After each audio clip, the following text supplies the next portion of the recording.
Орон шинээр сургуулийн математикийн багш Савдорч юм байна. За миний ихтгэлийн сэдв эсвэл менежмент цикл аргачлаар эцэг оролцоог нэмэгдүүлэх арга зам үр дүн гэсэн сэдвтэй байгаа. За судалгааны бүтцмаа дөрөв гүхгүй байна.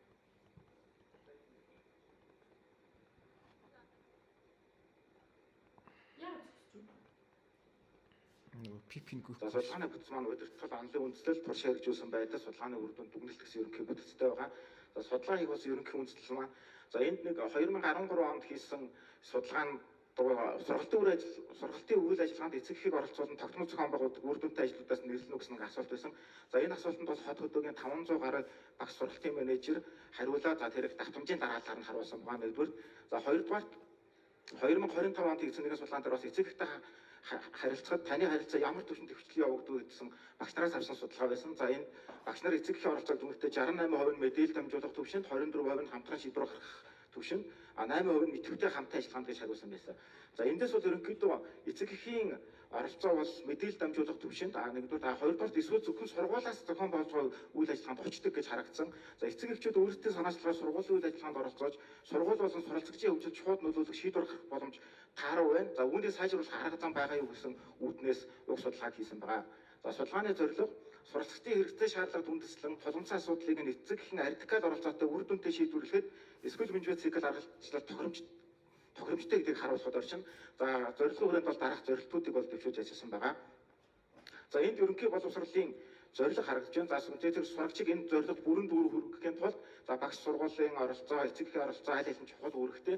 За эндээс бол бид нар эцэг эхийн оролцоог чухалчилж авч үзэж байгаа. За эцэг эхийн оролцоо гэхээр сургууль болон гэрийн нөхцөлд хүүхдийн хөгжил, төлөвшил, сургалтын үйл ажиллагааг дэмжих процессыг хийж байгаа. За эцэг эхийн оролцоог бол ерөнхийдөө хоёр түвшинд авч үзэж байна. Нэгдүгээрх нь уламжлалт, хоёрдугаарх нь артикал гэж. За уламжлалт хэлбэрт бол хуралцах, модель авах, холбоо тогтоох, эсвэл ордуул артикал хэсэгт шийдвэр гаргах, үйл ажиллагаанд гар бие оролцох гэсэн үйл ажиллагаанууд орж байна.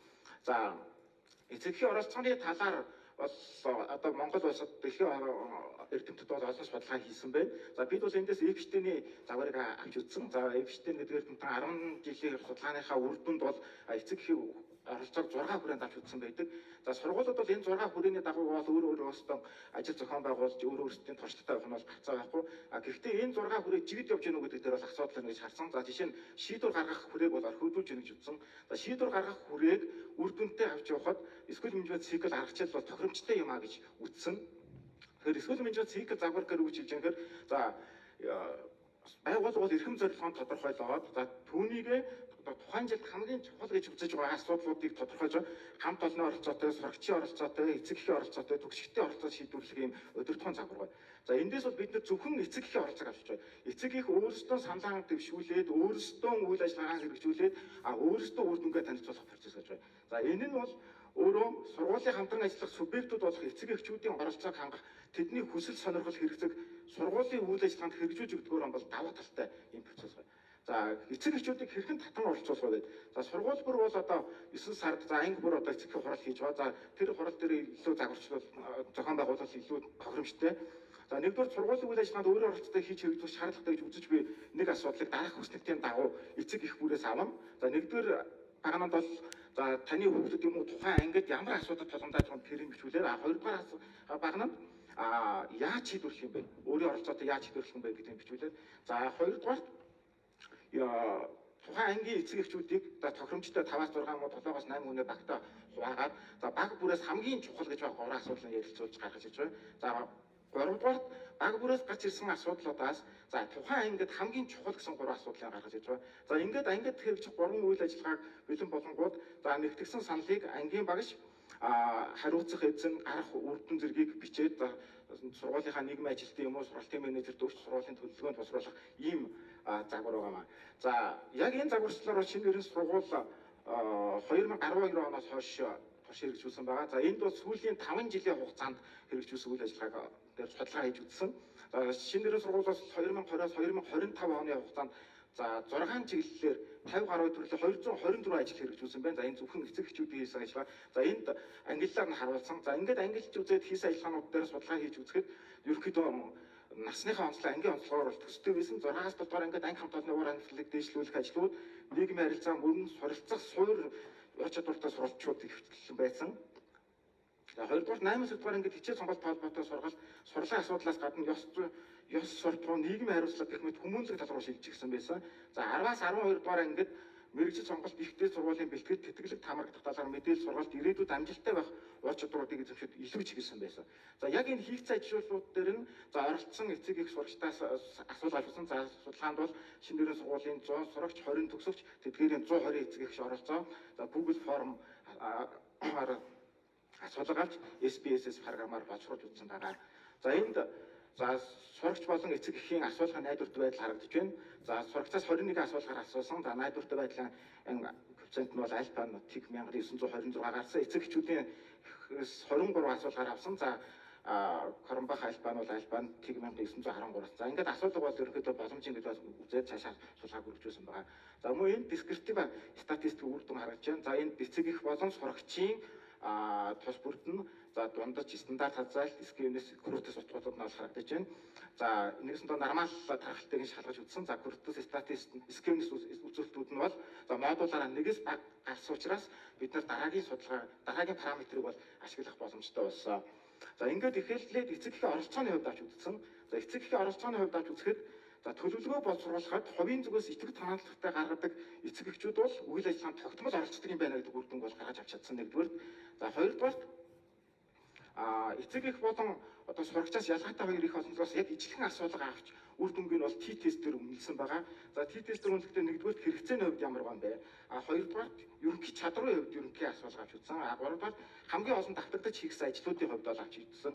За ингэхэд бол яасан гэхээр за сурагчдын болон эцэг эхчүүдийн стандарт хязгаарлалт болоо одоо сурагчдын дундаж үнэлгээ бол их ойролцоо гарсан байсан. Нэгдүгээр хоёрдугаар статистикийн ач холбогдолтой ялгаа бол илрээгүй. За пиг утга нь бол дандаа 1,500-аас бол их гарсан.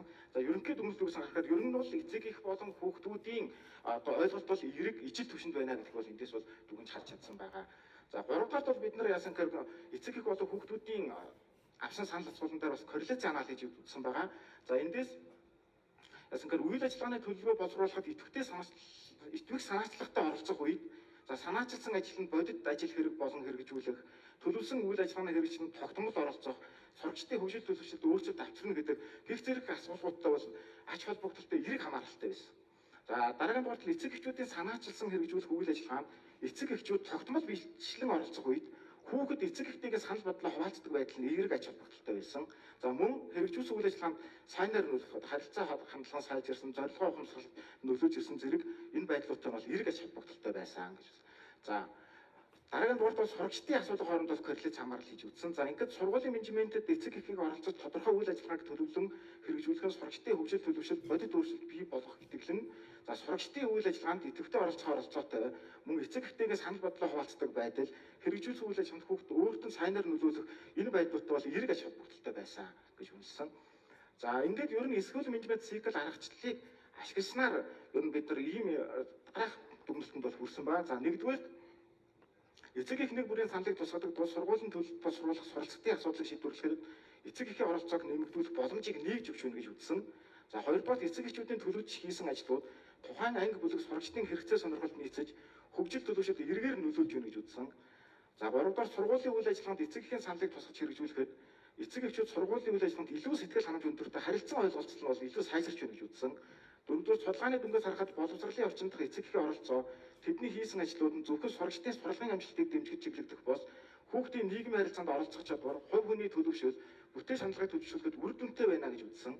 Тавдугаар эсхүүл менежмент цикл аргачлалаар эцэг эхчүүд төлөвлөгөө боловсруулж түүнийг ажил хэрэг болгосноор эвтний загварын шийдвэр гаргах хүрээг бол үр дүнтэй хэрэгжүүлж болно. Мөн бусд хүрээг бол тэлж өгөх боломжтой байна гэж харсан. Зургууд эцэг эх бүр өөрийн мэрэгжил, ажил туршлага, мэдлэг чадвар, нөөц боломж дээр тулгуурлан ажлыг санаачилж төлөвлөж зохион байгуулдаг учраас хүүхдүүдийн олон талдаа авьяас чадварыг хэрэгжүүлэхэд онцгой нөлөөлж байна гэж үзсэн. За 7 дугаарт эцэг эхчүүдийн саналуудаас зарим асуудал нь анги бүлгийн түвшинд шууд хэрэгжих боломжтой бол зарим сургуулийн удирдлагын бодлогын түвшинд шийдвэрлэгдэх бол хамтын шийдвэр гаргалтыг дэмждэг чиглүүлэг болдог. Асуудлыг нэгсэн доод хэмжээс бол дээш нь чиглүүлж чаддаг гэж үзсэн. За ингээд дараах саналуудыг бол зөвшөөрж байна. Нэгдүгээр сургуулийн үйл ажиллагаанд эцэг эхчүүдийн шийдвэр гаргах түвшинд оролцох боломжийг олгох. За товчхондоо бол эцэг эхчүүдийн саналыг сонсоод тэднэрээр шийдвэр гаргаж үйл ажиллагаанд төлөвлөгөөнд оролцуулъя гэсэн саналыг хэлж байна. Хоёрдугаар тус аргачлалыг хэрэгжүүлэх сургуулийн хэлбэр байшин сургалтын тоо хамаарахгүй тул аль ч анги бүлэг сургуулийн төлөвт хэрэгжүүлж туршин үзэх боломжоор нь хангаах. За сургуулийн эцэг эхчүүд оролцож хэрэгжүүлэх боломжтой үйл ажиллагааны чиглэлийг тодорхой болгож өгөх. За олон улсын түвшинд хэрэгжүүлэх эцэг эхчлийн оролцооны менежментийн загварыг өөрийн орны боловсролын салбарт системтэйгээр туршин хэрэгжүүлэх гэсэн саналуудыг төвшүүлж байна. За та бүгд баярлалаа. За, элтгэдэг хэлцүүлсэн нийт багтаа баярлалаа.